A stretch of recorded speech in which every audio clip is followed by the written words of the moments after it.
iyadoo la fulinayo amarka taliyaha hay'adda sirdoonka iyo nabad sugidda qaranka NISA mudane Mahad Maxamed Salaad laguna dhaqmayo go'aanadii ka soo baxay gogashii nabadeed ee ka dhacday degmada Balanballe ayaa maanta magaalada Muqdisho laga soo dejiyay laba eedeysane oo kala ah Cabdi Maxamed Axmed iyo Daahir Tahliil Cigaal kuwaas oo lagu soo qabtay deegaanada Kaxandhaale iyo Balihawd ee gobolka Galgaduud iyagoo hubeysan.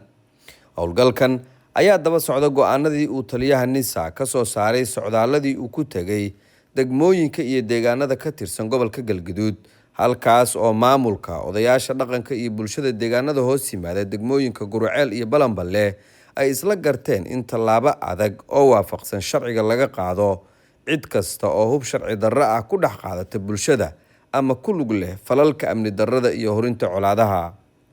Labadan eedeysane ayaa markii la qabanayay watay laba qori oo nooca AK-47 ah. Ciidamada hay'adda sirdoonka iyo nabad sugidda qaranka ayaa maanta ka soo dejiyay garoonka diyaaradaha Aadan Cadde ee magaalada Muqdisho waxaana la filayaa in si degdeg ah loo horkeeno hay'adaha garsoorka si sharciga loo mariyo.